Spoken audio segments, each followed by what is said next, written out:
September 22ರಿಂದ ಆರಂಭವಾಗಲಿರುವ ಜಾತಿ ಜನಗಣತಿಯಲ್ಲಿ ಒಕ್ಕಲಿಗ ಸಮುದಾಯದ ಪ್ರತಿಯೊಬ್ಬರೂ ಭಾಗವಹಿಸಿ ವಸ್ತುನಿಷ್ಠ ಮಾಹಿತಿ ನೀಡುವ ಮೂಲಕ ಸಮುದಾಯದ ಅಭಿವೃದ್ಧಿಗೆ ಮುಂದಾಗಬೇಕೆಂದು ಆದಿಚುಂಚನಗಿರಿ ಮಟ್ಟದ ಪೀಠಾಧ್ಯಕ್ಷ ಡಾ ಶ್ರೀ ನಿರ್ಮಲಾನಂದನಾಥ ಸ್ವಾಮೀಜಿ ಕರೆ ನೀಡಿದರು. ಮಂಡ್ಯದ ಎಸ್ಪಿ ಸಮುದಾಯ ಭವನದಲ್ಲಿ ರಾಜ್ಯ ಒಕ್ಕಲಿಗ ಸಂಘ ಒಕ್ಕಲಿಗರ ಮೀಸಲಾತಿ ಹೋರಾಟ ಸಮಿತಿ ಏರ್ಪಡಿಸಿದ್ದ ಜಾಗೃತಿ ಸಭೆಯ ದಿವ್ಯ ಸಾನ್ನಿಧ್ಯ ವಹಿಸಿ ಅವರು ಮಾತನಾಡಿದರು. ಜಾತಿ ಸಮೀಕ್ಷೆಯ ವೇಳೆ ಒಕ್ಕಲಿಗ ಸಮುದಾಯದವರು ಯಾವುದೇ ರೀತಿ ಸುಳ್ಳು ಹೇಳದೆ ವಸ್ತುನಿಷ್ಠವಾಗಿ ಅಲ್ಲಿ ಕೇಳಿರುವ ಪ್ರಶ್ನೆಗಳಿಗೆ ಉತ್ತರ ನೀಡಬೇಕು. ಸಮೀಕ್ಷೆಯ ನಂತರ ಅವರು ಬಂದರು, ಏನೋ ಬರೆದುಕೊಂಡು ಹೋದರು ಎಂದು ಯಾರನ್ನೂ ದೂರುವುದು ಸರಿಯಲ್ಲ ಎಂದರು. 1931ರಲ್ಲಿ ಮೈಸೂರು ಮಹಾರಾಜ ನಾಲ್ವಡಿ ಕೃಷ್ಣರಾಜ ಒಡೆಯರ್ ಅವರು ಮಿಲ್ಲರ್ ಆಯೋಗ ರಚಿಸಿ ಜಾತಿಗಣತಿಯನ್ನು ಮಾಡಿಸಿ ಮೀಸಲಾತಿ ನೀಡಿದ್ದರು. ನಾಲ್ವಡಿ ಕೃಷ್ಣರಾಜ ಒಡೆಯರ್ ಅವರು ಈ ಭಾಗದಲ್ಲಿ ಸಾಕಷ್ಟು ಅಭಿವೃದ್ಧಿ ಕಾರ್ಯಗಳನ್ನು ಮಾಡುವ ಮೂಲಕ ನಾವೆಲ್ಲರೂ ಚೆನ್ನಾಗಿ ಬಾಳಲು ಕಾರಣರಾದರು. ನಾಲ್ವಡಿ ಅವರಿಗೆ ಒಕ್ಕಲಿಗ ಸಮುದಾಯದ ಎಲ್ಲರೂ ಋಣಿಯಾಗಿರಬೇಕು. ಒಕ್ಕಲಿಗ ಸಮುದಾಯದ ಮಠಗಳು, ಸಂಘಟನೆವರು ಜಿಲ್ಲೆ ತಾಲೂಕಿನ ಪ್ರತಿ ಹಳ್ಳಿಗೂ ತೆರಳಿ ಸಾಮಾಜಿಕ, ಶೈಕ್ಷಣಿಕ, ಆರ್ಥಿಕ ಜನರ ಜಾತಿಗಣತಿಯನ್ನು ಮಾಡಿಸುವಂತೆ ಜಾಗೃತಿ ಮೂಡಿಸಬೇಕು. ನಾವೆಲ್ಲ ಸ್ವಲ್ಪ ಸೋಮಾರಿತನ ತೋರಿದರೆ ಮುಂದಿನ ತಲೆಮಾರು ನಮಗೆ ಶಾಪ ಹಾಕುತ್ತದೆ, ಅಲ್ಲದೆ ಸಮುದಾಯಕ್ಕೆ ಬಹಳ ದೊಡ್ಡ ನಷ್ಟವಾಗುತ್ತದೆ. ಆದ್ದರಿಂದ ಒಕ್ಕಲಿಗ ಸಮುದಾಯದ ಪ್ರತಿಯೊಬ್ಬರು ಈ ಸಮೀಕ್ಷೆಯಲ್ಲಿ ಪಾಲ್ಗೊಂಡು ಯಾವುದೇ ರೀತಿಯ ಸುಳ್ಳು ಹೇಳದೆ ವಸ್ತುನಿಷ್ಠ ವಿವರ ನೀಡಬೇಕು ಎಂದು ಮನವಿ ಮಾಡಿದರು.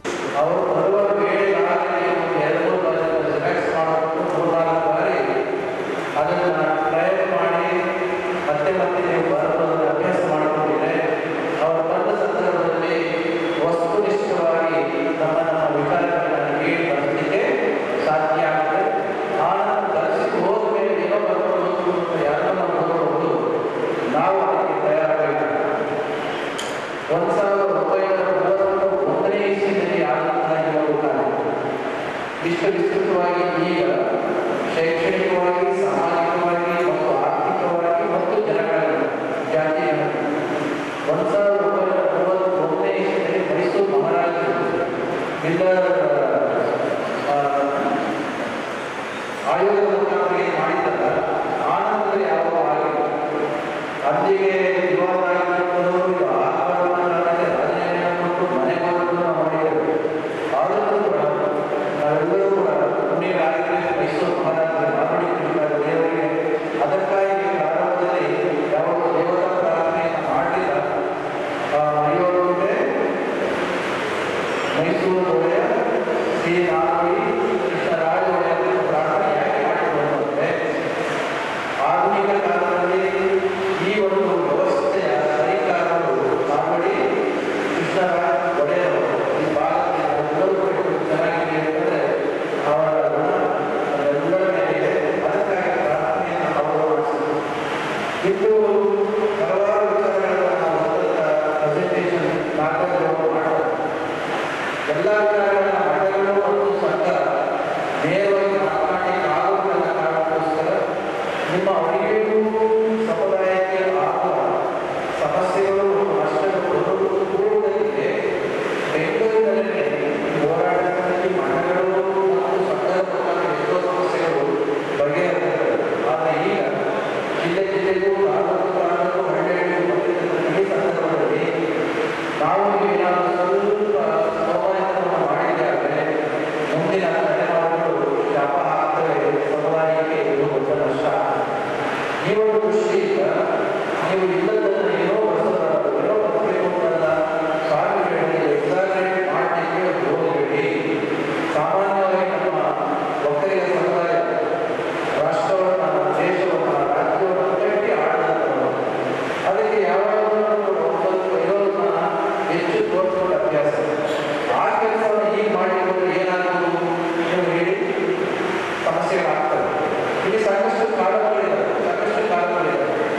ಇಲ್ಲಿ ಶಾಸಕ ಪಿ ರವಿಕುಮಾರ್ ಗೌಡ ಮಾತನಾಡಿ, ನಮ್ಮ ಸರ್ಕಾರ 2ನೇ ಬಾರಿಗೆ ಜಾತಿ ಸಮೀಕ್ಷೆ ಮಾಡಿಸಲು ಮುಂದಾಗಿದೆ. ಮೊದಲ ಬಾರಿ ಸಮೀಕ್ಷೆ ಮಾಡಿದಾಗ ಸಾಕಷ್ಟು ಗೊಂದಲ ಮೂಡಿತ್ತು. ನಮ್ಮ ಸಮುದಾಯದ ಸಂಖ್ಯೆ ಕಡಿಮೆಯಾಗಿದೆ, ಆ ಸಮುದಾಯದ ಸಂಖ್ಯೆ ಹೆಚ್ಚಾಗಿದೆ ಎಂದು ದಿನನಿತ್ಯ ಜಂಜಾಟ ನಡೆದು ಕೆಲವರು ಈ ಸಮೀಕ್ಷೆ ಸ್ವಾಗತಿಸಿದರೆ ಕೆಲವರು ವಿರೋಧ ವ್ಯಕ್ತಪಡಿಸಿದರು. ಇದಕ್ಕೆ ತಿಲಾಂಜಲಿ ನೀಡಿ ನಮ್ಮ ಸರ್ಕಾರ ಮತ್ತೊಮ್ಮೆ ಸೆ 22ರಿಂದ ಸಾಮಾಜಿಕ, ಶೈಕ್ಷಣಿಕ, ಆರ್ಥಿಕ ಜಾತಿ ಗಣತಿ ಮಾಡಲು ನಮ್ಮ ಮುಂದಾಗಿದೆ. ಈ ಬಾರಿ ಪ್ರತಿಯೊಬ್ಬರು ಗಣತಿದಾರರು ಮನೆಗೆ ಬಂದಾಗ ಅವರು ಕೇಳುವ ಪ್ರಶ್ನೆಗಳಿಗೆ ಸರಿಯಾಗಿ ಉತ್ತರ ನೀಡಬೇಕು. ಸಮುದಾಯದ ನಾಯಕರು ಒಕ್ಕಲಿಗರಿಗ ಜಾಗೃತಿ ಮೂಡಿಸಬೇಕು ಎಂದು ಶಾಸಕ ಗಣಿಗ ರವಿಕುಮಾರ್ ಮನವಿ ಮಾಡಿದರು.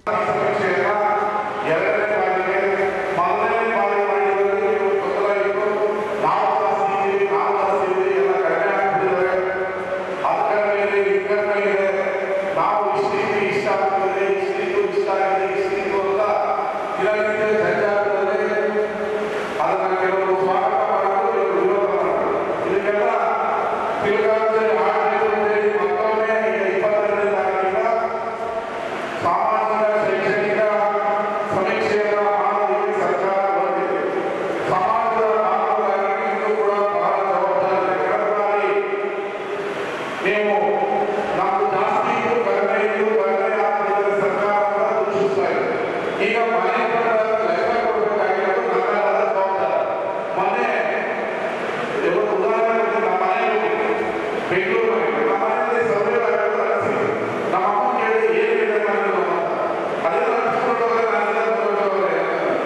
ಈ ರೀತಿ ನಮ್ಮಲ್ಲೇ ಆಗಿದೆ. ಈ ರೀತಿ ಆಗೋದಕ್ಕೆ ಅವಕಾಶ ಕೊಡೋದಕ್ಕೆ ಪ್ರತಿಯೊಬ್ಬರು ಕೂಡ ಮನೆಯಲ್ಲೂ ಕೂಡ ನಾವು ಇಲ್ಲಿದ್ದಾಗ ಬಂದು ಏನು ಹೇಳಬೇಕು ಅನ್ನೋದನ್ನ ಮನೆಯವರು ಜಾಗೃತಿ ಮಾಡಿ ನೀವು ಕೂಡ, ಯಾಕಂದ್ರೆ ಒಬ್ಬರಿಗೆ ಇನ್ನೂ ಜಾಗೃತಿ ಆಗಲ್ಲ. ಜಾಗೃತಿ ಆಗಲಿ ಮುಖ್ಯಮಂತ್ರಿ ಆಚೆಗಡೆ ಜನ ಇವರು ಮಾಡಿದ್ದಾರೆ. ಆದರೆ ಜಾಗೃತಿ ಇನ್ನೂ ನಮ್ಮ ಬಂದಿಲ್ಲ. ಆಚರಣೆ ಮಾಡೋದಾದ್ರೆ ನಾವು ಅಷ್ಟೇ ಇಷ್ಟೊಂದಿಗೆ ಕಡಿಮೆ ಮಾಡೋದ್ರಿಂದ ಇದು ನಿಮ್ಮ ಕೈಯಲ್ಲಿ ಅಸ್ತ್ರ ಇದೆ. ಈ ಅಸ್ತ್ರ ಉಪಯೋಗಿಸ್ಕೊಳ್ಬೇಕಾಗಿರೋದು ನಿಮಗೆ ತಿಳಿದಿರೋದು. ಅದಾದ್ಮೇಲೆ ಏನೋ ಮಾಡಿದ್ರೆ ನಾವೇನೋ ಮಾಡೋಕ್ಕಾಗಲ್ಲ. ನೀವು ನಾವೆಲ್ಲ ಸೇರಿ ಪಾತ್ರೆ ಬಳಸಿಯೋ ಸಂದರ್ಭದಲ್ಲಿ ಸೇರಿಕೊಂಡು ಪ್ರತಿಯೊಂದು ಮನೆಗಳಿಗೆ ಪಾತ್ರೆ ಇನ್ನೂ ಜಾಗೃತಿ ಬಂದಿಲ್ಲ. ನಮಗೆ ಅದೇನು ಬೇಕು ಅನ್ನೋದು ಕೂಡ ಇಲ್ಲಿ ರೈತರು ಯೋಚನೆ ಮಾಡಬೇಕು. ಯಾಕೆ ಬೇಕು, ನಾವು ಎಷ್ಟಿದ್ದೀವಿ ಅನ್ನೋದನ್ನ ಆದ್ಮೇಲೆ ಯೋಚನೆ ಮಾಡೋದು ಉಪಯೋಗ ಆಗ್ಬೇಕಾದ್ರೆ ವಿಶ್ವ ಒಕ್ಕಲಿಗ ಮಹಾಸಂಸ್ಥಾನ ಮಠದ ಪೀಠಾಧ್ಯಕ್ಷ ಶ್ರೀ ನಿಶ್ಚಲಾನಂದನಾಥ ಸ್ವಾಮೀಜಿ ಮಾತನಾಡಿ, ಕಳೆದ ಬಾರಿ ಮಾಡಿದ್ದ ಸಮೀಕ್ಷೆಯಲ್ಲಿ ಒಕ್ಕಲಿಗ ಸಮುದಾಯದ ಜನರ ಸಂಖ್ಯೆ ಕಡಿಮೆ ತೋರಿಸಿದ್ದಾರೆ ಎಂಬ ಆರೋಪದ ಹಿನ್ನೆಲೆಯಲ್ಲಿ ಈಗ ಹೊಸದಾಗಿ ಮತ್ತೆ ಸಮೀಕ್ಷೆ ಮಾಡುತ್ತಿದ್ದಾರೆ. ಈ ಸಮೀಕ್ಷೆ ಒಕ್ಕಲಿಗ ಸಮುದಾಯಕ್ಕೆ ಮೀಸಲಾತಿ ನಿಗದಿ, ಜಾತಿ ಪ್ರಾತಿನಿಧ್ಯ, ರಾಜಕೀಯ ಪ್ರಾತಿನಿಧ್ಯ ಹಾಗೂ ಸೌಲಭ್ಯ ಪಡೆಯಲು ಸಹಕಾರಿ. ಆದ್ದರಿಂದ ಒಕ್ಕಲಿಗ ಸಮುದಾಯದ ಮುಖಂಡರು ಪ್ರತಿ ಜಿಲ್ಲೆ, ತಾಲೂಕು, ವಾರ್ಡು, ಗ್ರಾಮದ ಮನೆ ಮನೆಗೂ ತೆರಳಿ ಸಮುದಾಯದ ಜನರಲ್ಲಿ ಜಾಗೃತಿ ಮೂಡಿಸುವ ಮೂಲಕ ಈ ಸಮೀಕ್ಷೆಯನ್ನು ಯಶಸ್ವಿಗೊಳಿಸಬೇಕು ಎಂದು ಮನವಿ ಮಾಡಿದರು.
ವೇದಿಕೆಯಲ್ಲಿ ಸ್ಫಟಿಕಪುರಿ ಮಠದ ಶ್ರೀ ನಂಜಾವಧೂತ ಸ್ವಾಮೀಜಿ, ರಾಜ್ಯ ಒಕ್ಕಲಿಗರ ಸಂಘದ ನಿರ್ದೇಶಕರಾದ ಅಶೋಕ್, ಜಯರಾಮ್, ರಾಘವೇಂದ್ರ, ನೆಲ್ಲಿಗೆರ ಬಾಲಕೃಷ್ಣ, ಮೂಡ್ಯಚಂದ್ರು, ಜಿಲ್ಲಾ ಒಕ್ಕಲಿಗರ ಸೇವಾ ಟ್ರಸ್ಟ್ ಅಧ್ಯಕ್ಷ ಚಿಕ್ಕೋನಹಳ್ಳಿ ತಮ್ಮಯ್ಯ, ಮಂಡ್ಯ ಜಿಲ್ಲಾ ಒಕ್ಕಲಿಗರ ಸಂಘದ ಅಧ್ಯಕ್ಷ ಕೆಸಿ ರವೀಂದ್ರ, ಮಹಿಳಾ ಅಧ್ಯಕ್ಷರಾದ ಸುಜಾತಾ ಕೃಷ್ಣ ಮತ್ತಿತರರಿದ್ದರು.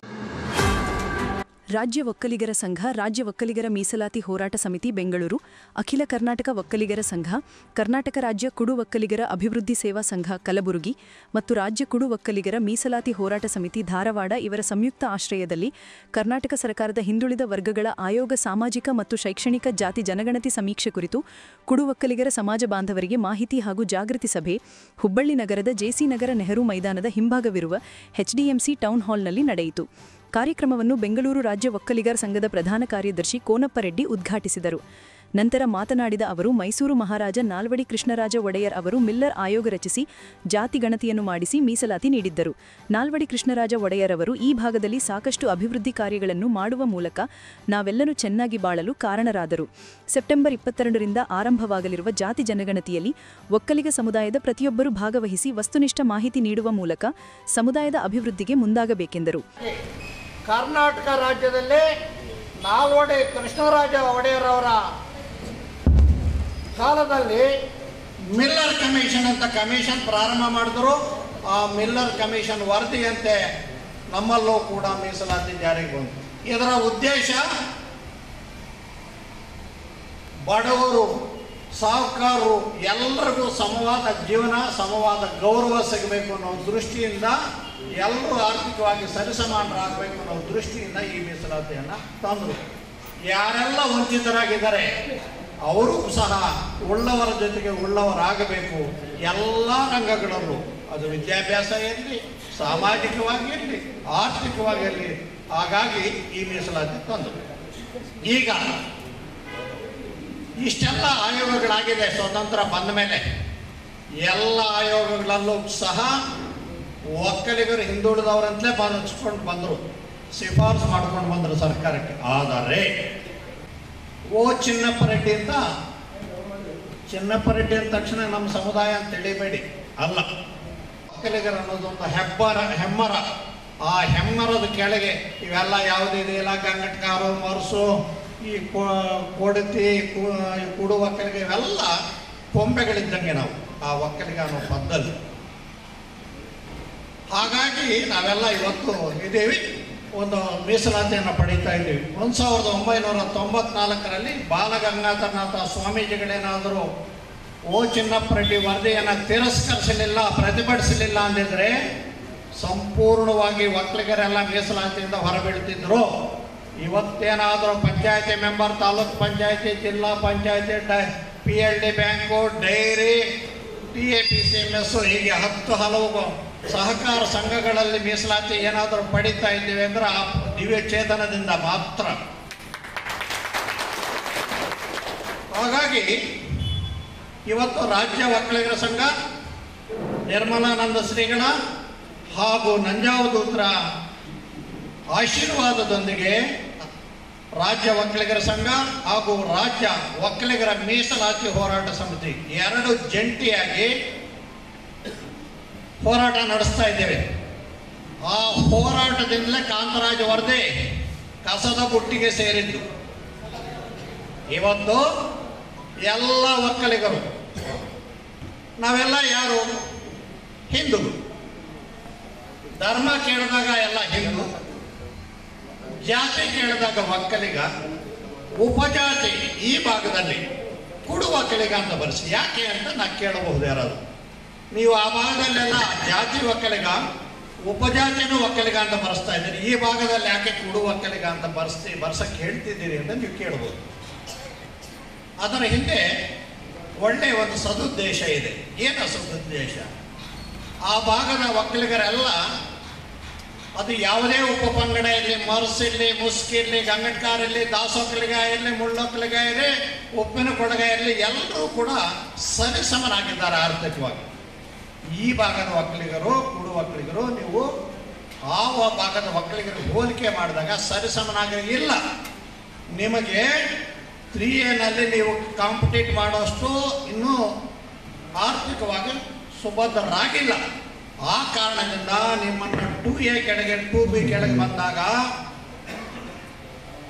ಒಂದು ಯಾವುದೇ ರಾಜಕೀಯ ಕ್ಷೇತ್ರದಲ್ಲಿ ಇರಲಿ, ಶಿಕ್ಷಣ ಕ್ಷೇತ್ರದಲ್ಲಿರಲಿ ಸ್ಪರ್ಧೆ ಮಾಡಲಿಕ್ಕೆ ಅನುಕೂಲ ಆಗ್ತದೆ. ಬೆಂಗಳೂರು ಅಖಿಲ ಕರ್ನಾಟಕ ಒಕ್ಕಲಿಗರ ಸಂಘದ ರಾಜ್ಯಾಧ್ಯಕ್ಷರು ಹಾಗೂ ರಾಜ್ಯ ಒಕ್ಕಲಿಗರ ಸಂಘದ ಕಾಮಗಾರಿ ಸಮಿತಿ ಅಧ್ಯಕ್ಷರಾದ CJ ಗಂಗಾಧರ್ ಮಾತನಾಡಿ, ನಿರ್ಮಲಾನಂದನಾಥ ಸ್ವಾಮೀಜಿ ಅವರ ಆಶಯದಂತೆ ಒಗ್ಗಟ್ಟಿನಿಂದ ಮುನ್ನುಡಿಯಲು ಅಖಿಲ ಕರ್ನಾಟಕ ಒಕ್ಕಲಿಗರ ಸಂಘ ಪ್ರಾರಂಭವಾಯಿತು ಎಂದರು. ರಾಜ್ಯ ಸರ್ಕಾರ ಸೆಪ್ಟೆಂಬರ್ 22ರಿಂದ ನಡೆಸಲಿರುವ ಸಾಮಾಜಿಕ, ಶೈಕ್ಷಣಿಕ, ಆರ್ಥಿಕ ಹಾಗೂ ಜಾತಿಗಣತಿ ಸಮೀಕ್ಷೆಯಲ್ಲಿ ಒಕ್ಕಲಿಗ ಜನಾಂಗಕ್ಕೆ ತುಂಬಾ ಮಹತ್ವವಾಗಿದ್ದು, ಪ್ರತಿಯೊಬ್ಬ ಒಕ್ಕಲಿಗರು ತಮ್ಮ ಜಾತಿ ನಮೂದಿಸುವುದರೊಂದಿಗೆ ಉಪಜಾತಿ ನಮೂದಿಸಬೇಕು ಎಂದರು. ಆ ಕನಸಿಗಾಗಿ ಒಂದು ಅಖಿಲ ಕರ್ನಾಟಕ ಒಕ್ಕಲಿಗರ ಸಂಘವನ್ನು ಒಂದು ಸೃಷ್ಟಿ ಮಾಡಿ ಎಲ್ಲರೂ ಒಗ್ಗಟ್ಟಾಗಿ ಮಾಡಬೇಕು ಅಂತ ಒಂದು ದೊಡ್ಡ ಕಾರಣಕರ್ತರಾಗಿದ್ದು ನಮ್ಮ ದೊಡ್ಡ ಸ್ವಾಮೀಜಿಯವರು. ಅದನ್ನ ಈಗಲೂ ಅವ್ರನ್ನ ನಿಲ್ಸ್ಕೊಂಡು ದಯವಿಟ್ಟು ಎಲ್ಲರೂ ಒಗ್ಗಟ್ಟಾಗಬೇಕು. ನಮ್ಮ ಒಕ್ಕಲಿಗರಲ್ಲಿ ಒಗ್ಗಟ್ಟಾಗಿಲ್ಲ ಅಂದ್ರೆ ನಿಮ್ಗೆ ತುಂಬಾ ಮುಂದಿನ ದಿನದಲ್ಲಿ ತುಂಬಾ ಕಷ್ಟ ಆಗುತ್ತೆ. ಈಗಾಗಲೇ ನಮ್ಮ ಕಾಂತರಾಜ ಆಯೋಗ ವರದಿಯಲ್ಲಿ ನಮ್ಮನ್ನ 6ನೇ ಸ್ಥಾನಕ್ಕೆ ತಳ್ಳಿದ್ದಾರೆ. ನೀವೆಲ್ಲರೂ ಒಗ್ಗಟ್ಟಾಗಿ ಯಾವುದೋ ಒಂದು ರಾಜಕೀಯ ಇದಕ್ಕೋಸ್ಕರ ನೀವು ಯಾವುದೋ ಒಂದು ಒತ್ತಾಸಕ್ಕೆ ಹೋಗಿ ಸ್ವಲ್ಪ ಹಣಕಾಸಿನ ಒಗ್ಗಟ್ಟಿಗಾಗಿ ಹೋದ್ರೆ ನಮ್ಮ ಮುಂದಿನ ಭವಿಷ್ಯ, ನಮ್ಮ ಮಕ್ಕಳ ಮೊಮ್ಮಕ್ಕಳ ಭವಿಷ್ಯ, ತಲೆಮಾರಿಗೆ ತುಂಬಾ ಸಮಸ್ಯೆ ಆಗುತ್ತೆ. ಆದ್ರಿಂದ ನಿಮ್ಮ ಮನೆಗೆ ಗಣತಿದಾರರು ಬರ್ತಾ ಇದ್ದಾರೆ. 22ನೇ ತಾರೀಕಿಂದ ನಮ್ಮ ಸಾಮಾಜಿಕ, ಶೈಕ್ಷಣಿಕ ಪ್ರಗತಿ ಮನೆಗೆ ಬಂದಾಗ ದಯವಿಟ್ಟು ನೀವು ಜಾತಿ ಗಣತಿ ನಂಬರ್ 1541 ಅಲ್ಲಿ ಕಾಲಂ ನಂಬರ್ 9ರಲ್ಲಿ ನೀವು ದಯವಿಟ್ಟು ಕಾಲಂ 9ರಲ್ಲಿ ಒಕ್ಕಲಿಗ ಅಂತ ಬರೆಸಿ, ಉಪಜಾತಿ ನಮ್ಮ ಕನಸು ಹೇಳಿದಂಗೆ ಕುಡು ಒಕ್ಕಲಿಗ ಅಂತ ಬರೆಸಿ. ಏನು ತೊಂದರೆ ಇಲ್ಲ. ನಿಮ್ಮ ಆದಷ್ಟು ಎಲ್ಲ ಈಗಾಗಲೇ ಎಲ್ಲ ಹೇಳಿದ್ದಾರೆ. ಎಲ್ಲನೂ ತಾವು ದಯವಿಟ್ಟು ಬಂದಾಗ ಎಲ್ಲ ಕಡಿಮೆ ಹೇಳ್ಕೊಂಡು ಹೇಳ್ದಂಗೆ ಎಲ್ಲ ನಾವು ತುಂಬಾ ಜಾಸ್ತಿ ಹೇಳ್ಕೊಂತೀವಿ. ಒಕ್ಕಲಿಗರಾದಷ್ಟು ತುಂಬಾ ಕಡಿಮೆ ಹೇಳ್ಕೊಂಡುಗಳಿಂದ ನೀವು ಒಗ್ಗಟ್ಟಾಗಿಲ್ಲ. ಇದು ದಯವಿಟ್ಟು ಬೇಜಾರು ಮಾಡ್ಕೊಂಬಿಡಿ. ಇದು ಒಂದು ಒಳ್ಳೆ ಸುಸಮಯ, ಒಂದು ಅಡಿಪಾಯ ಆಗಿದೆ. ಇವತ್ತಿಂದ ನಾವೆಲ್ಲರೂ ನಿಮ್ ಜೊತೆಗಿರ್ತೀವಿ. ನಮ್ಮ ಇಡೀ ರಾಜ್ಯ ಒಕ್ಕಲಿಗ ಸಂಘ ನಿಮ್ಮ ಹಿಂದೆ ನಿಂತಿದೆ. ಏನ್ ನಿಮ್ಮಲ್ಲಿ ಖರ್ಚಾಗುತ್ತೋ ಇದಾಗುತ್ತೆ ಎಲ್ಲ ನಾವು ನೋಡ್ಕೊಳ್ತೀವಿ. ಅದನ್ನ ಮುಂದಿನ ದಿನದಲ್ಲಿ ನಮ್ಮ ಸೆಕ್ರೆಟರಿ ಅಧ್ಯಕ್ಷ ಎಲ್ಲ ಕೂತ್ಕೊಂಡು ತೀರ್ಮಾನ ಮಾಡ್ತೀವಿ. ಇದು ಯಾವುದಕ್ಕೂ ಹಿಂಜರಿಬೇಡಿ. ದಯವಿಟ್ಟು ನೀವು ಮುಂದಕ್ಕೆ ಎಲ್ಲರೂ ಒಗ್ಗಟ್ಟಾಗಬೇಕು ಅಂತ ನಾನು ನಿಮ್ಮ ಮೂಲಕ ಕೇಳ್ಕೊಳ್ತಿದ್ದೀನಿ. ದಯವಿಟ್ಟು ನಮ್ಮ ರಾಜ್ಯ ಒಕ್ಕಲಿಗರ ಮೀಸಲಾತಿ ಹೋರಾಟ ಸಮಿತಿಯ ಪ್ರಧಾನ ಸಂಚಾಲಕರಾದ ಆಡಿಟರ್ ನಾಗರಾಜು ಯಲಚ್ಚವಾಡಿ ಅವರು ಜಾತಿ ಜನಗಣತಿ ಸಮೀಕ್ಷೆ ಕುರಿತು ಮಾಹಿತಿ ನೀಡಿದರು. ಮದುವೆ ಆಗಿದ್ದೀರಾ, ಅವಿವಾಹಿತರ, ನೀವು ಮತ್ತೆ ವಿಧುರನ್ನ, ಯಾಕೆಂದ್ರೆ ಯಾರು ಆಗಿದ್ರು ಕೂಡ ಹೇಳಿ, ಯಾರು ನಾಚಿಕೆ ಪಡುವಂಥದ್ದು ಏನಿಲ್ಲ. ಇದು ನಮ್ಮ ಸಮಾಜದ ಒಂದು ಮುಖ್ಯ ವಾಹಿನಿಗೆ ನಾವು ಹೋಗ್ತಾ ಇರೋದ್ರಿಂದ ಯಾರು ಕೂಡ ಅದನ್ನು ಮರೆಮಾಚುವಂಥದ್ದು ಏನಿಲ್ಲ. ಅದನ್ನು ನಿಜವಾದಂಥ ಮಾಹಿತಿ ಹೇಳಿ. ವಿವಾಹ ಸಂದರ್ಭದಲ್ಲಿ, ವಿವಾಹ ಆದ ಸಮಯದಲ್ಲಿ ವಯಸ್ಸು, ನೀವು ಯಾರು ಹಿರಿಯರಿದ್ದರೆ, ಕೆಲವು ಕಡೆ ಬಾಲ್ಯ ವಿವಾಹ ಆಗವೆ ಅಂತ ನಾನು ಅಂದ್ಕೊಂಡಿದ್ದೀನಿ. ಕೆಲವು ಕಡೆ ಈ ಭಾಗದಲ್ಲಿ ನೀವು ಯಾರು ಇದ್ದರೆ ಹಿರಿಯರು ಮಾತ್ರ, ಹುಡುಗರಲ್ಲ, ಅವರ ಇದ್ದರೆ ಹೇಳಿ, ಇಲ್ಲದಿದ್ರೂ ಪರವಾಗಿಲ್ಲ. ನೆಕ್ಸ್ಟು ಶಾಲೆಗೆ ವಿಧಾನ. ಶಾಲಾ ವಿಧಾನ ಏನಾಗುತ್ತೆ? ಶಾಲೆ ವಿಧಾನ ನೀವೆಲ್ಲ ಯಾವ ಕ್ಲಾಸಲ್ಲಿ ಓದಿದ್ದೀರಿ? ಎಲ್ಲ ಓದಿರೋಂಥವ್ರು ಯಾರು ಇದ್ದರೆ ನಾವೆಲ್ಲ ಸರ್ಕಾರಿ ಶಾಲೆಯಲ್ಲೇ ಓದಿರೋದು. ಯಾಕೆ ಅಂತಂದರೆ ಪ್ರಥಮವಾಗಿ ಓದುವಂಥ ಪ್ರೈಮರಿ ಸ್ಕೂಲ್ ನಾವೆಲ್ಲ ಸರ್ಕಾರಿ ಶಾಲೆನೇ. ತಾವೆಲ್ಲ ಸರ್ಕಾರಿ ಶಾಲೆ ಹೇಳುವಂಥದ್ರಿಂದ ಮಾತ್ರ ನಮಗೆ ಹೆಚ್ಚಿನ ಅವಕಾಶ ಸಿಗ್ತದೆ. ನೀವು ಡಿಗ್ರಿ ಓದುವಾಗಲೂ ಇದು MA, MEd, MSc ಓದುವಂಥ ಸಂದರ್ಭದಲ್ಲಿ ನಾವು ಅವಕಾಶ ಕೇಳಲ್ಲ. ಮೂಲತಃ ಸರ್ಕಾರಿ ಶಾಲೆ ಅಂತಕ್ಕಂಥದ್ದನ್ನ ಹೇಳೋದಕ್ಕೆ ನಿಮಗೇನು ಅವಕಾಶ ಇದೆ. ನೆಕ್ಸ್ಟು ಹೋರಾಟಗಾರ್ತಿ ಮಾಣಿಕ್ಯ ಚಿಲ್ಲೂರ ಮಾತನಾಡಿ, ಕುಡುವಕ್ಕಲಿಗಿ ಸಮುದಾಯವು ಸಾಮಾಜಿಕ ಮತ್ತು ಶೈಕ್ಷಣಿಕವಾಗಿ ಹಿಂದುಳಿದಿದೆ. ಹೀಗಾಗಿ ನಾವು ಅವರಿಗೆ ಮೀಸಲಾತಿ ಕೊಡಿಸುವ ಪ್ರಯತ್ನ ಮಾಡಬೇಕಿದೆ ಎಂದು ಹೇಳಿದರು. ಸನ್ಮಾರ್ಗಗಳನ್ನು ತಗೊಂಡೋಗಿ ವಿಚಾರಗಳನ್ನು ಇಟ್ಟುಕೊಂಡು ನನಗೆ ಯಾಕೆ ಬೇಕು ಈ ಸಮಾಜ ಚಿಂತನೆ ಬೇಡ್ರಿ, ನನ್ನ ವೈಯಕ್ತಿಕವಾಗಿ ನನ್ನ ಸಮಾಜ ಮೀಸಲಾತಿ ಬೇಡ ಇದ್ದವರು, ಆದರೆ ನನ್ನ ಕುಲಬಾಂಧವರು ಕುಡುವಕ್ಕಲಿಗರ ಕೊನೆ ಮಗು, ಬಡ ಮಗು, ಅತಿ ಆರ್ಥಿಕವಾಗಿ ಜೀವನದಲ್ಲಿರ್ತಕ್ಕಂಥ ಕುಡುವಕ್ಕಲಿಗರ ಕೊಡ ಮಗುವಿಗೆ ನಾವು ಮೀಸಲಾತಿ ಕೊಡಿಸುವ ಪ್ರಯತ್ನ ನಮ್ಗೆ ಆಗಬೇಕು. ಅವಾಗ ಈ ಸಮಾಜ ಹುಟ್ಟಿದ ನಾವು ಸ್ವಾರ್ಥಕವಂತೀವಿ. ಈ ಸ್ವಾರ್ಥಕತೆ ಎಲ್ಲರೂ ಬೈತಾರ, ನಿನಗೆ ಬುದ್ಧಿ ಇಲ್ಲ, ನೀವು ಹುಚ್ಚಿನ ಅಂತಾರ. ಅದ್ರ ನಮ್ಗೆಲ್ಲ ಬುದ್ಧಿ ಇದೆ. ನಮ್ಮ ಸಮಾಜವನ್ನ ನಮಗೊಂದು ಪ್ರಜ್ಞೆ ಇದೆ, ಒಂದು ಓದ್ಕೊಂಡಿದ್ದೀವಿ. ಆ ಪ್ರಜ್ಞೆಯಿಂದ ನನ್ನ ಸಮಾಜ ನನ್ನ ಕಣ್ಣಿಗೆ ನೋಡ್ತಕ್ಕಂಥ ಪ್ರಯತ್ನವನ್ನು ನಾನು ಸಾಕಾಗಿದೆ. ಹಾಗಾಗಿ ಅಲ್ಲೇ ನಮ್ಮ ಕೋಆಪರೇಟಿವ್ಸ್ ಎಲ್ಲ ಚುನಾವಣೆಯಲ್ಲಿ ಮೊನ್ನೆ ಕೂಡ ನಾವು ಸಭೆಯಲ್ಲಿ ಹೇಳಿದ್ವಿ, ಎಲ್ಲರೂ ಕೂಡ ಭಾಗವಹಿಸಬೇಕು. ನಾವು ಮುಂಚೆನೇ ಬರಬೇಕಾದ್ರೆ ಏನೇ ಬಂದು ನಮ್ಮ ರಾಜ್ಯ ಒಕ್ಕಲಿಗರ ಸಂಘ, ಒಕ್ಕಲಿಗರ ನಿಗಮ, ಒಕ್ಕಲಿಗರ ಮಠ, ಅದರ ಜೊತೆಗೆ ನಮ್ಮ ಮೀಸಲಾತಿ ಹೋರಾಟ ಸಮಿತಿ ಅಖಿಲ ಕರ್ನಾಟಕ ನಮ್ಮ ಜೊತೆಗಿದೆ ಅಂತ ಹೇಳಿ. ಕಾರ್ಯಕ್ರಮದಲ್ಲಿ ಧಾರವಾಡ ಅಖಿಲ ಕರ್ನಾಟಕ ಒಕ್ಕಲಿಗರ ಸಂಘದ ಜಿಲ್ಲಾಧ್ಯಕ್ಷ ಹನುಮಂತಪ್ಪ ನೇಗಿವಾಳ, ಶಿವರಾಜ್ ಪಾಟೀಲ, ಉಪಾಧ್ಯಕ್ಷ ಶಿವಲಿಂಗಗೌಡ್ರು, ಪ್ರಧಾನ ಕಾರ್ಯದರ್ಶಿ ರಂಗ್ರೇಗೌಡ್ರು, ಅಖಿಲ ಕರ್ನಾಟಕ ಒಕ್ಕಲಿಗರ ಸಂಘದ ರಾಜ್ಯ ಉಪಾಧ್ಯಕ್ಷರು ಎಲ್ ಕೃಷ್ಣ ಮಂಡ್ಯ, ದುರ್ಗಮ್ಮ, ಕೋಶಾಧ್ಯಕ್ಷರಾದ ರಾಮನುಜಪ್ಪ, ಸಹ ಕಾರ್ಯದರ್ಶಿ ಆಶಾ ಮೋಹನ್, ಸಂಘಟನಾ ಕಾರ್ಯದರ್ಶಿ ಗೋವಿಂದೇಗೌಡರು, ಹನುಮಂತಪ್ಪ ಗೋಜಿನೂರು, ವಿಜಯನಗರ ಜಿಲ್ಲೆ ಅಖಿಲ ಕರ್ನಾಟಕ ಒಕ್ಕಲಿಗರ ಸಂಘದ ಉಪಾಧ್ಯಕ್ಷ ಸಾಗರ್ ಗೌಡ, ಸಂಕೇತ್ ಗೌಡ ಬಿಜಾಪುರ ಜಿಲ್ಲೆ, ಅರುಣ್ ರಾಯಚೂರು, ಅಂಬರೀಶ್ ಗೌಡ ರಾಯಚೂರು, ಗುರು ದೇಸಾಯಿ ಗುಲ್ಬರ್ಗಾ, ಮದಲಘಟ್ಟಪ್ಪ, ಜಯಶ್ರೀ ಕಾಳೇಶಹೋರಿ, ಉತ್ತರ ಕರ್ನಾಟಕದ ಕರ್ನಾಟಕ ಒಕ್ಕಲಿಗರ ಸಂಘದ ತಾಲೂಕು ಅಧ್ಯಕ್ಷರು, ಜಿಲ್ಲಾಧ್ಯಕ್ಷರು ಮತ್ತು ಪದಾಧಿಕಾರಿಗಳು ಭಾಗವಹಿಸಿದರು. ವಿಶ್ವಕರ್ಮ ಜಯಂತ್ಯೋತ್ಸವದ ಪ್ರಯುಕ್ತ ಮಂಡ್ಯ ಕಾಳಿಕಾಂಬಾ ಗೋಲ್ಡ್ ಅಪ್ರೈಸರ್ ಯೂನಿಯನ್ ವತಿಯಿಂದ ನಗರದಲ್ಲಿರುವ ಸೇವಾಕಿರಣ ವೃದ್ಧಾಶ್ರಮದಲ್ಲಿರುವ ನಿವಾಸಿಗಳಿಗೆ ಹಣ್ಣು ಹಂಪಲು ವಿತರಣೆ ಕಾರ್ಯಕ್ರಮವನ್ನು ಹಮ್ಮಿಕೊಳ್ಳಲಾಗಿತ್ತು. ಕೆನರಾ ಬ್ಯಾಂಕಿನ ಪ್ರಾದೇಶಿಕ ಕಚೇರಿ ಮುಖ್ಯಸ್ಥರಾದ ಅನುರಾಧ ಅವರು ಕಾರ್ಯಕ್ರಮಕ್ಕೆ ಚಾಲನೆ ನೀಡಿ ವಿಶ್ವಕರ್ಮ ಜಯಂತ್ಯೋತ್ಸವದ ಶುಭಾಶಯ ಕೋರಿದ ಅವರು, ದೇವರು ನಿಮ್ಮೆಲ್ಲರಿಗೂ ಆರೋಗ್ಯವನ್ನು ನೀಡಲಿ ಮತ್ತು ಎಲ್ಲ ಯುವ ಪೀಳಿಗೆಗೆ ಆಶೀರ್ವಾದ ಮಾಡಲಿ ಎಂದು ತಿಳಿಸಿದರು. And I hope that God gives you good health to all of you and blessings to all the young generations. Mandya Kalikamba gold appraiser ಯೂನಿಯನ್ನ ಅಧ್ಯಕ್ಷರಾದ SR ನರಸಿಂಹಾಚಾರ್ ಮಾತನಾಡಿ, ಪ್ರತಿ ವರ್ಷದಂತೆ ವಿಶ್ವಕರ್ಮ ಜಯಂತಿ ಪ್ರಯುಕ್ತ ಹಣ್ಣು ಹಂಪಲು ವಿತರಣೆ ಕಾರ್ಯಕ್ರಮವನ್ನು ಹಮ್ಮಿಕೊಂಡು ಬರುತ್ತಿದ್ದು, ಈ ವರ್ಷ ವೃದ್ಧಾಶ್ರಮದ ನಿವಾಸಿಗಳಿಗೆ ವಿತರಣೆ ಮಾಡಿದ್ದೇವೆ ಎಂದರು. ನಮ್ಮ ವಿಶ್ವಕರ್ಮ ಸಮಾಜ 40 ಲಕ್ಷ ಜನಸಂಖ್ಯೆ ಇದ್ದು, ಕಳೆದ ಬಾರಿ ಜಾತಿ ಗಣತಿಯಲ್ಲಿ ಕೇವಲ 8 ಲಕ್ಷ ಎಂದು ನಮೂದಿಸಿದ್ದಾರೆ. ಈ ಬಾರಿ ಮತ್ತೊಮ್ಮೆ ಸೆಪ್ಟೆಂಬರ್ 22ರಿಂದ ನಡೆಯುವ ಜಾತಿ ಗಣತಿಯಲ್ಲಿ ನಮ್ಮ ವಿಶ್ವಕರ್ಮ ಸಮಾಜದ ಉಪಜಾತಿ ಪಟ್ಟಿಯಲ್ಲಿ 45 ಉಪಜಾತಿಗಳಿದ್ದು, ವಿಶ್ವಕರ್ಮ ಸಮಾಜ ಬಾಂಧವರು ಜಾತಿ ಕಾಲಂನಲ್ಲಿ ವಿಶ್ವಕರ್ಮ ಎಂದು ಸ್ಪಷ್ಟವಾಗಿ ಬರೆಸಬೇಕು ಎಂದು ಮನವಿ ಮಾಡಿದರು. ಪ್ರಧಾನಮಂತ್ರಿ ನರೇಂದ್ರ ಮೋದಿ ಅವರಿಗೆ ಇದೇ ಸಂದರ್ಭದಲ್ಲಿ ಹುಟ್ಟುಹಬ್ಬದ ಶುಭಾಶಯ ಕೋರಿದರು. ನಮ್ಮ ಮಂಡ್ಯ ಜಿಲ್ಲೆಯಲ್ಲಿ ಸೆಪ್ಟೆಂಬರ್ 17ನೇ ತಾರೀಕು ಪ್ರತಿ ವರ್ಷದಂತೆ ವಿಶ್ವಕರ್ಮ ಜಯಂತಿಯನ್ನು ಅದ್ದೂರಿಯಾಗಿ ಕಲಾಮಂದಿರದಲ್ಲಿ ನೆರವೇರಿಸ್ತಾ ಇದ್ದೀವಿ. ನಾವು ಪ್ರತಿ ವರ್ಷ ಜನರಲ್ ಹಾಸ್ಪಿಟ್ಲಿನಲ್ಲಿ ನಾವು ಹಣ್ಣು ವಿತರಣೆ ಕಾರ್ಯಕ್ರಮವನ್ನು ಇಟ್ಕೊಂಡಿದ್ವಿ. ಈ ಸಲ ನಮ್ಮ ಕೆನರಾ ಬ್ಯಾಂಕಿನ ಮುಖ್ಯಸ್ಥರಾದಂಥ ಅನುರಾಧ ಮೇಡಮ್ ಅವರು ಹಣ್ಣು ವಿತರಣಾ ಕಾರ್ಯಕ್ರಮಕ್ಕೆ ಬರುವುದಾಗಿ ಹೇಳಿದಾಗ ಅಲ್ಲಿ ಸಮಯ ಸಾಲದೇ ಇರೋ ಕಾರಣಕ್ಕೆ ವೃದ್ಧಾಶ್ರಮಗಳಿಗೆ ಅದನ್ನು ಸ್ಥಳಾಂತರ ಮಾಡಿಕೊಂಡ್ವಿ. ಪ್ರತಿ ವರ್ಷದಂತೆ ನಾವು ಕೂಡ ಜನರಲ್ ಹಾಸ್ಪಿಟಲಲ್ಲಿ ಹಾಗೂ ವೃದ್ಧಾಶ್ರಮಗಳಲ್ಲಿ ಪ್ರತಿ ವರ್ಷವೂ ಕೂಡ ಮಾಡಬೇಕು ಅಂತ ಈ ಮೂಲಕ ಕೇಳ್ಕೊತೀನಿ. ಹಾಗೂ ನರೇಂದ್ರ ಮೋದಿ ಅವ್ರಿಗೂ ಕೂಡ ಈ ಮೂಲಕ ಹುಟ್ಟುಹಬ್ಬದ ಶುಭಾಶಯಗಳನ್ನ ತಿಳಿಸ್ತೀವಿ. ನಮ್ಮ ವಿಶ್ವಕರ್ಮ ಸಮಾಜ 40 ಲಕ್ಷ ಜನಸಂಖ್ಯೆ ಇದೆ. ಆದರೆ ಹೋದ ಸರಿ ಜನಗಣತಿನಲ್ಲಿ ಅದು 8 ಲಕ್ಷ ಅಂತ ತೋರಿಸಿದ್ದಾರೆ. ಆದರೆ ಈ ಸಲ ಪ್ರತಿಯೊಬ್ಬರು ಕೂಡ ಯಾರ್ಯಾರು ವಿಶ್ವಕರ್ಮ ಸಮಾಜದಲ್ಲಿ 45 ಜಾತಿ ಉಪಜಾತಿಗಳಿದ್ದರೂ ಕೂಡ ಅದನ್ನು ವಿಶ್ವಕರ್ಮ ಅಂತ ಅನುಮೋದನೆ ಮಾಡಿ ಈ ಸಲ ಜನಗಣತಿನಲ್ಲಿ 22ನೇ ತಾರೀಕು ಜನಗಣತಿ ಸ್ಟಾರ್ಟ್ ಆಗುತ್ತೆ. ಅದರಲ್ಲಿ ಎಲ್ಲರೂ ಹೇಳ್ಬೇಕು ಅಂತ ಈ ಮೂಲಕ ಕೇಳ್ಕೊತೀನಿ. ವಿಶ್ವಕರ್ಮ ಜನಸಂಖ್ಯೆ ಕರೆಕ್ಟಾಗಿ ಸಿಗಬೇಕು ಅನ್ನೋದು ನಮ್ಮ ಉದ್ದೇಶವಾಗಿ ಈ ಸಲ ಜನಗಣತಿನಲ್ಲಿ ವಿಶ್ವಕರ್ಮ ಅಂತ ಅನುಮೋದನೆ ಮಾಡಿ ಉಪಜಾತಿನಲ್ಲಿ ತಮ್ಮ ಜಾತಿಗಳನ್ನ ಅನುಮೋದನೆ ಮಾಡಬೇಕು ಅಂತ ಈ ಮೂಲಕ ಕೇಳ್ಕೊತೀನಿ. ಎಲ್ರಿಗೂ ಶುಭವಾಗಲಿ. ಬಳಿಕ ಆಶ್ರಮದ ನಿವಾಸಿಗಳಿಗೆ ಹಣ್ಣು ಹಂಪಲು ವಿತರಣೆ ಮಾಡಿದರು.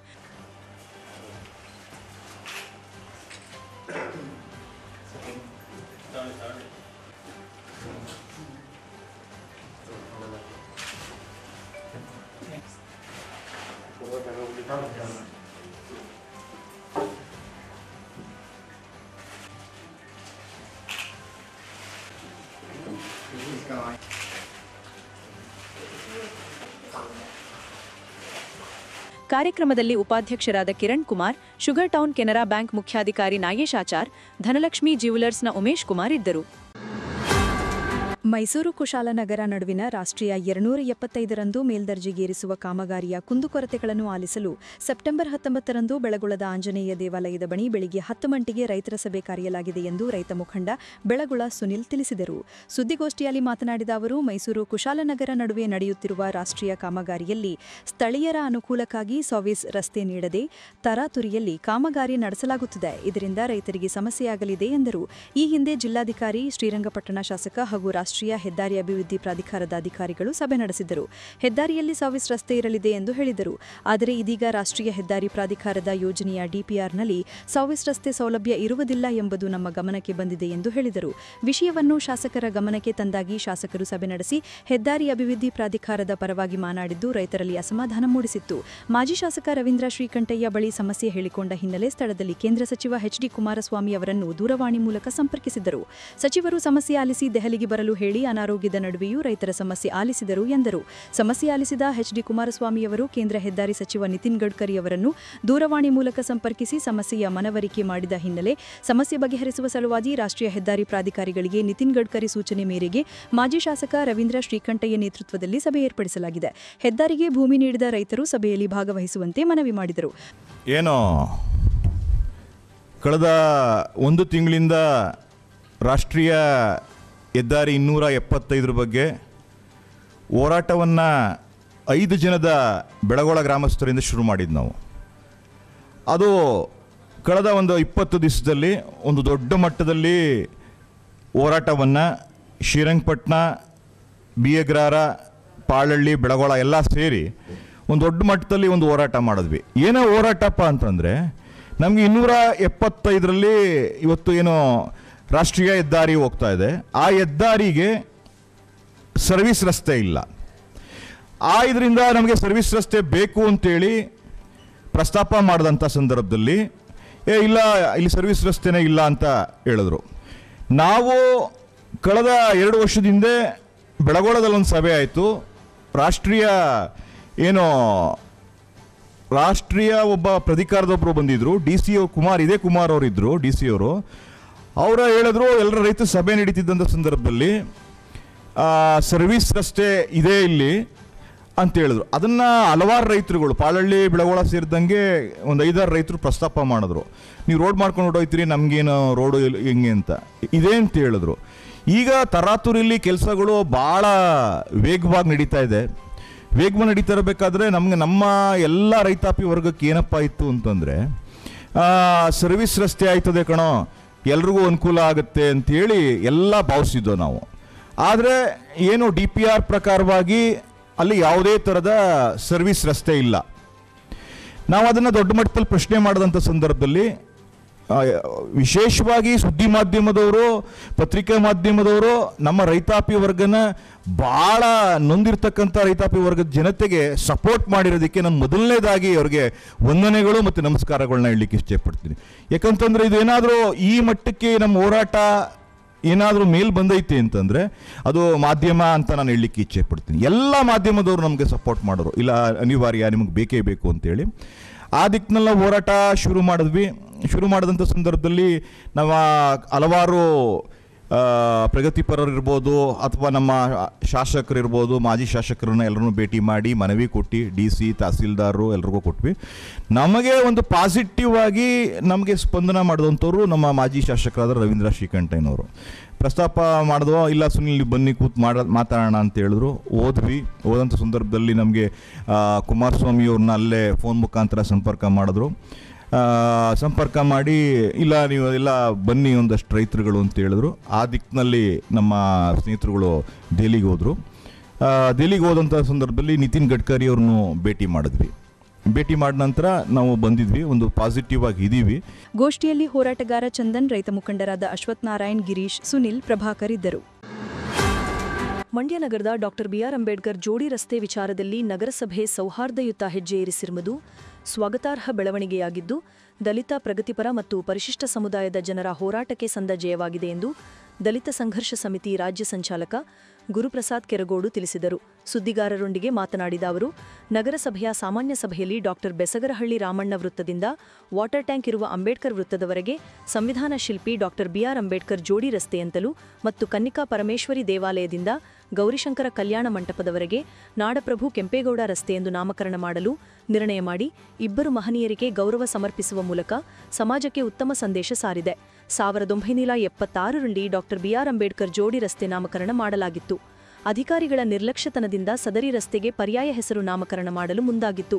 ಇದೀಗ ಚುನಾಯಿತ ಜನಪ್ರತಿನಿಧಿಗಳು 1976ರ ನಿರ್ಣಯದಂತೆಯೇ ಉತ್ತಮ ನಿರ್ಣಯ ಕೈಗೊಳ್ಳುವ ಮೂಲಕ ಮಾದರಿ ನಡೆ ಅನುಸರಿಸಿದ್ದಾರೆ.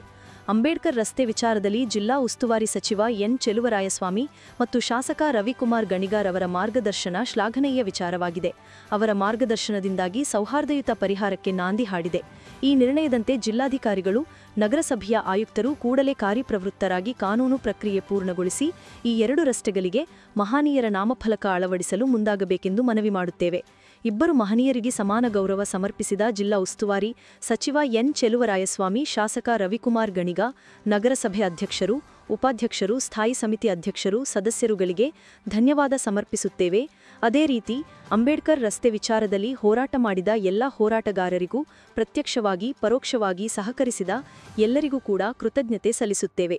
ಮುಂದಿನ ದಿನಗಳಲ್ಲಿಯೂ ದಲಿತ, ಪ್ರಗತಿಪರ ಹಾಗೂ ಸಮುದಾಯದ ಜನತೆ ಒಗ್ಗಟ್ಟಿನ ಹೆಜ್ಜೆ ಮುನ್ನಡೆಸಲು ಆಶಿಸಿದರು. 100 ಅಡಿ ರಸ್ತೆಗೆ ಅಂಬೇಡ್ಕರ್ ಜೋಡಿ ರಸ್ತೆ ಅಂತ ಹೆಸರಿಡಬೇಕು ಅಂತ ಹೇಳಿ ಒಂದು ನಿರ್ಣಯ ಆಗಿದ್ದನ್ನು ಅದನ್ನು ದಾಖಲಾತಿಗಳನ್ನು ಪತ್ತೆ ಮಾಡಿಟ್ಕೊಟ್ರು. ಅದಾದಮೇಲೆ ನಾವು ಅದನ್ನು ಜಿಲ್ಲಾಡಳಿತಕ್ಕೆ, ನಗರಸಭಾ ಅಧ್ಯಕ್ಷರಿಗೆ, ನಗರಸಭಾ ಸದಸ್ಯರುಗಳಿಗೆ, ಎಲ್ಲ ಶಾಸಕರಾದಂಥ ಗಣಿಗ ರವಿಕುಮಾರ್ ಅವರಿಗೆ ಮತ್ತು ಉಸ್ತುವಾರಿ ಸಚಿವರಾಗಿದ್ದಂಥ ಚೆಲುವರಾಯಸ್ವಾಮಿ ಅವರಿಗೆ ಎಲ್ಲರಿಗೂ ಕೂಡ ಮನವರಿಕೆ ಮಾಡಿಕೊಟ್ಟು, ಇಲ್ಲ ಈಗಾಗಲೇ ಅಂಬೇಡ್ಕರ್ ಅಂತ ಹೆಸರಿಟ್ಟಿರುವಾಗ ಇನ್ನೊಂದು ಹೆಸರನ್ನ ಈಗ ನಾಡಪ್ರಭು ಕೆಂಪೇಗೌಡ ರಸ್ತೆ ಅಂತ ಹೇಳಿ ಅಂಬೇಡ್ಕರ್ ರಸ್ತೆಗೆ ಪರ್ಯಾಯ ಹೆಸರನ್ನ ಸೂಚಿಸಿದ್ರೆ ಅದು ಎರಡೂ ಮಹನೀಯರಿಗೆ ಮಾಡುವಂಥ ಅಪಮಾನ ಆಗುತ್ತೆ. ಹಂಗೆ ಮಾಡಬೇಡಿ, ಬೇರೆ ಪರ್ಯಾಯ ವ್ಯವಸ್ಥೆ ನೋಡ್ಕೊಳ್ಳಿ. ಬೇರೆ ಸರ್ಕಲ್ಗಳು, ಬೇರೆ ರಸ್ತೆ, ಬೇರೆ ಬಡಾವಣೆ, ಈ ಥರದ್ದು ಬೇರೆ ಥರದ್ದು ಮಾಡಬೇಕೇ ಹೊರತು ಯಾವುದೇ ಕಾರಣಕ್ಕೂ ಈಗ ಹಾಲೇ ಇಟ್ಟಿರೋ ಅಂಥ ಹೆಸರನ್ನ ಬದಲಾಯಿಸೋದಕ್ಕೆ ಯಾವ ಕಾನೂನಲ್ಲೂ ಅವಕಾಶಗಳಿಲ್ಲ.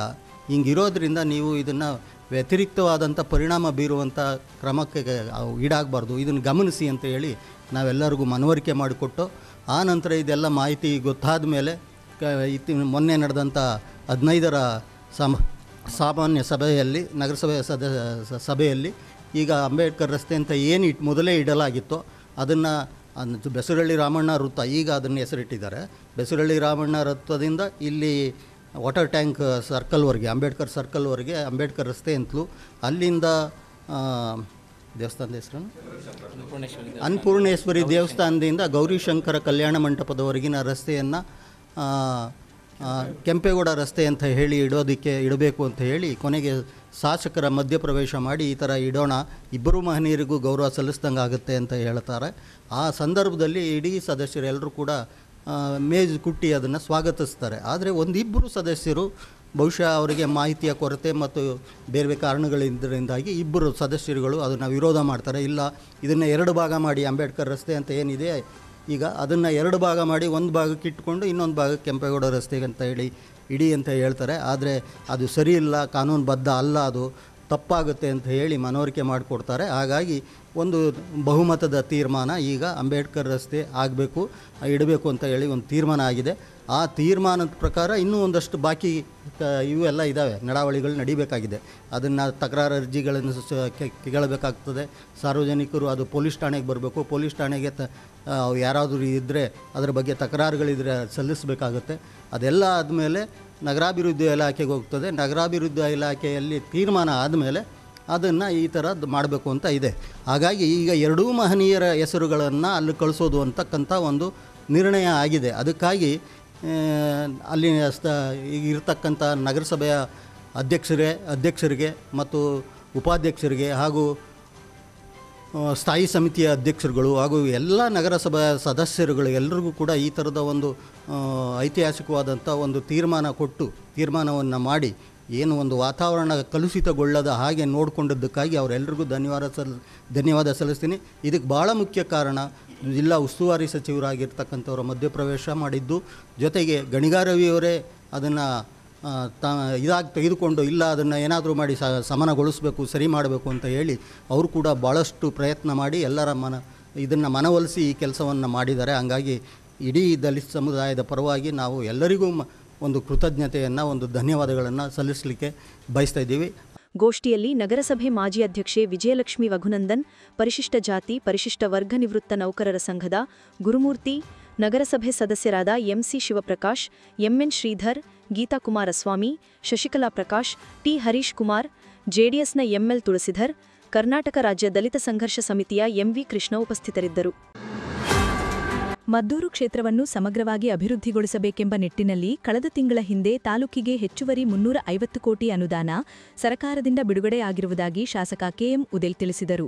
ತಾಲೂಕಿನ ಪಣ್ಣೆದೊಡ್ಡಿ ಗ್ರಾಮದಲ್ಲಿ 3 ಕೋಟಿ ವೆಚ್ಚದ ರಸ್ತೆ ಅಭಿವೃದ್ಧಿ ಕಾಮಗಾರಿಗೆ ಗುದ್ದಲಿ ಪೂಜೆ ನೆರವೇರಿಸಿ ಬಳಿಕ ಮಾತನಾಡಿದ ಅವರು, ಈ ಹಿಂದೆ ಅಧಿಕಾರ ನಡೆಸಿದವರು ಕ್ಷೇತ್ರದಾದ್ಯಂತ ಶಾಶ್ವತ ಯೋಜನೆಗಳನ್ನು ಜಾರಿಗೊಳಿಸಿದ ಹಿನ್ನೆಲೆಯಲ್ಲಿ ಹಲವಾರು ಅಭಿವೃದ್ಧಿ ಕಾಮಗಾರಿಗಳು ಕುಂಠಿತಗೊಂಡಿದ್ದು, ತಾವು ಅಧಿಕಾರಕ್ಕೆ ಬಂದ ಮೇಲೆ ಅಂತಹುಗಳ ಪಟ್ಟಿ ತಯಾರಿಸಿ ಅಭಿವೃದ್ಧಿಗೆ ವೇಗ ಕಲ್ಪಿಸಿರುವುದಾಗಿ ಹೇಳಿದರು.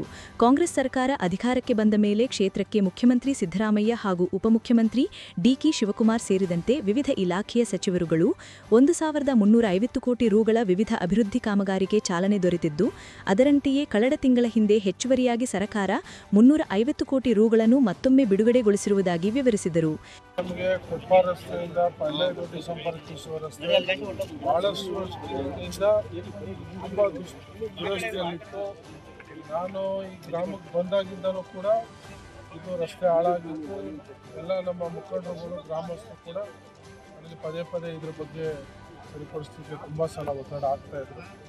ನಾವು ಇದರ ಪ್ರಸ್ತಾವನೆಯನ್ನು ಕೊಟ್ಟು ಸರ್ಕಾರದಿಂದ ಅನುದಾನ ಬಿಡುಗಡೆ ಮಾಡಿಸ್ಕೊಂಡು ಟೆಂಡರ್ ಪ್ರಕ್ರಿಯೆ ಎಲ್ಲ ಆಗಿತ್ತು. ಸುಮಾರು ಒಂದು 20 ದಿವಸ ಮೊದಲೇ ಪೂಜೆ ಮಾಡಬೇಕಿತ್ತು. ಒಂದು ತಿಂಗಳಲ್ಲಿ ನಮಗೆ ಬೇರೆ ಬೇರೆ ಕಡೆ ನಿಮಗೆಲ್ಲ ನಿತ್ಯ ಪೂಜೆ ಅವು ಎಲ್ಲ ಕಾರ್ಯಕ್ರಮಕ್ಕೆ ಒತ್ತಡದಲ್ಲಿ ಬರಲಿಕ್ಕಾಗ್ತದೆ. ಇವತ್ತು ಈ ಗ್ರಾಮದ ಸಮಗ್ರ ಅಭಿವೃದ್ಧಿಗೆ ಈ ರಸ್ತೆ ಮತ್ತು ಗ್ರಾಮದ ಒಳಗಡೆ ಇರೋ ರಸ್ತೆಗಳು ಎಲ್ಲವನ್ನು ಸಂಪೂರ್ಣವಾಗಿ ಮಾಡಲಿಕ್ಕೆ ನಾವು ಈಗಾಗಲೇ ಅನುದಾನವನ್ನು ಬಿಡುಗಡೆ ಮಾಡಿಸ್ಕೊಂಡು ಟೆಂಡರ್ಗಳು ಎಲ್ಲವೂ ಕೂಡ ಪ್ರಕ್ರಿಯೆ ಮುಗಿದು ಕೆಲಸವನ್ನು ಮಾಡೋದು ಬಾಕಿ ಇದೆ. ಆದಷ್ಟು ಬೇಗ ಒಂದು ತಿಂಗಳೇ ಎಲ್ಲ ಸಂಪೂರ್ಣವಾಗಿ ವ್ಯವಸ್ಥೆಯನ್ನು ಮಾಡ್ತೀವಿ. ಬನ್ನಿ ಮದ್ದೂರಲ್ಲಿ ಮಾತಾಡ್ತೀವಿ.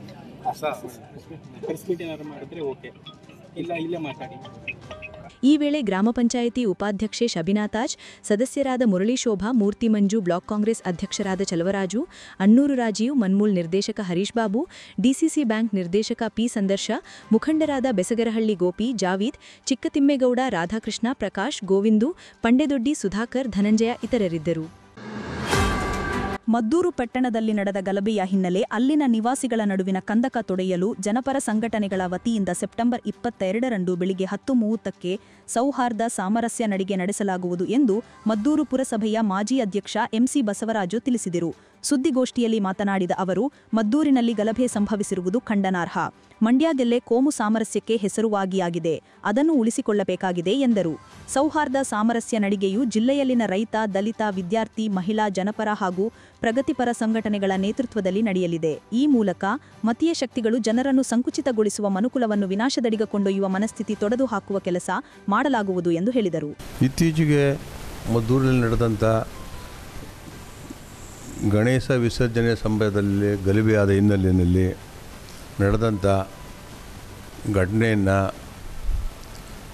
ನಾವು ಮೊದಲಿಗೆ ಖಂಡಿಸ್ತಾ ಈ ಸಂಬಂಧ ಕಿಡಿಗೇಡಿಗಳು ಮಾಡಿದ ಒಂದು ಸಣ್ಣ ಕಿಡಿ ಇವತ್ತು ಮದ್ದೂರಿನಷ್ಟೇ ಅಲ್ಲ ಮಂಡ್ಯ ಜಿಲ್ಲೆಗೆ ಒಂದು ಕೆಟ್ಟ ಹೆಸರನ್ನು ತರುವ ಮಟ್ಟಿಗೆ ಬೆಳೆದಿದೆ.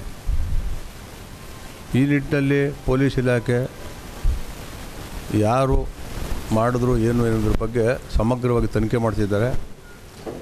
ಆ ತನಿಖೆ ಆದಷ್ಟು ಬರಲಿ ಅಂತ ನಾವು ಈ ಸಂದರ್ಭ ಎಲ್ಲರ ಪರವಾಗಿ ಹಾರೈಸ್ತಾ, ಏನು ಬರುವ ಸೋಮವಾರ ಅಂದರೆ 22ನೇ ತಾರೀಕು ಮದ್ದೂರು ಪಟ್ಟಣದಲ್ಲಿ ರೈತ ನಾಯಕ ಸನ್ಮಾನ್ಯ ಶ್ರೀ ನಂಜುಂಡಸ್ವಾಮಿ ಅವರ ಪ್ರತಿಮೆಯಿಂದ ಹಿಡಿದು ಶಿವಪುರ ಸತ್ಯಾಗ್ರಹದವರೆಗೆ ಈ ಸೌಹಾರ್ದ ಸಾಮರಸ್ಯ ನಡಿಗೆ ಅನ್ನೋ ಒಂದು ಜನಪರವಾದ ಶಾಂತಿ ಯಾತ್ರೆಯನ್ನು ಹಮ್ಮಿಕೊಂಡಿದ್ದೀವಿ. ಅವತ್ತು ನಾವು ಈಗಾಗಲೇ ಸಾಕಷ್ಟು ನಿಮಗೆಲ್ಲ ಗೊತ್ತಿದೆ. ನಾಗಮಂಗಲದಲ್ಲಿ ಏನು ನಡೀತು, ಶ್ರೀರಂಗಪಟ್ಟಣದ ಏನಾಯಿತು, ತದನಂತರ ಮದ್ದೂರಲ್ಲಿ ಏನಾಯಿತು ಅಂಥೇಳಿ ಈ ಬಗ್ಗೆ ಮಂಡ್ಯ ಜಿಲ್ಲೆ ನಿಜವಾಗ್ಲೂ ಕೂಡ ತುಂಬ ಬೇಸರದಿದೆ ಅಂತ ಹೇಳಲಿಕ್ಕೆ ಇಷ್ಟಪಡ್ತೀನಿ. ಮಂಡ್ಯ ಜಿಲ್ಲೆ ಯಾವತ್ತೂ ಕೂಡ ಕೋಮು ಸಾಮರಸ್ಯಕ್ಕೆ ಹೆಸರುವಾಸಿಯಾದ ಜಿಲ್ಲೆ. ಆದರೆ ಕೆಲವರು ಬೇರೆ ಬೇರೆ ಕಾರಣಗಳಿಂದ ಇಲ್ಲಿ ಶಾಂತಿ ಭಂಗವನ್ನು ತರ್ತಕ್ಕಂಥ ಪ್ರಯತ್ನವನ್ನು ಮಾಡ್ತಾ ಇದ್ದಾರೆ. ಈ ಹಿನ್ನೆಲೆಯಲ್ಲಿ ನಾವು ಎಲ್ಲ ಜನಪರ ಸಂಘಟನೆಗಳ ಒಂದು ಸಹಕಾರದೊಡನೆ ವಿದ್ಯಾರ್ಥಿಗಳು, ಯುವಕರು, ಮಹಿಳಾ ಮುಖಂಡರುಗಳು ಮತ್ತಿತರ ಎಲ್ಲ ಸಾರ್ವಜನಿಕರೊಡನೆ ಒಡಗೂಡಿ ಮತ್ತೊಮ್ಮೆ ಇಂಥ ಕಹಿ ವಾತಾವರಣ ಮದ್ದೂರಿನಲ್ಲಾಗಲಿ ನಮ್ಮ ಜಿಲ್ಲೆಯಲ್ಲಾಗಲಿ ಮೂಡದೇ ಇರಲಿ ಅನ್ನೋ ಕಾರಣಕ್ಕೆ ನಾವು ಅವತ್ತು ಶಾಂತಿ ಯಾತ್ರೆಯನ್ನು ಕೈಗೊಂಡಿದ್ದೀವಿ. ಇದರ ಯಶಸ್ವಿಗೆ ಎಲ್ಲರೂ ಕೂಡ ತಾವಮ್ಮನ್ನು ಸೇರ್ಕೊಂಡಾಗೇ ಸಹಕರಿಸಬೇಕು ಅಂತ. ಗೋಷ್ಠಿಯಲ್ಲಿ ರೈತ ಮುಖಂಡರಾದ SV Vishwanath, Borapura Shankaregowda, CPI M ಜಿಲ್ಲಾ ಕಾರ್ಯದರ್ಶಿ ಟಿಎಲ್ ಕೃಷ್ಣೇಗೌಡ, ಜಗದೀಶ್ ನಗರಕೆರೆ ಇತರರಿದ್ದರು.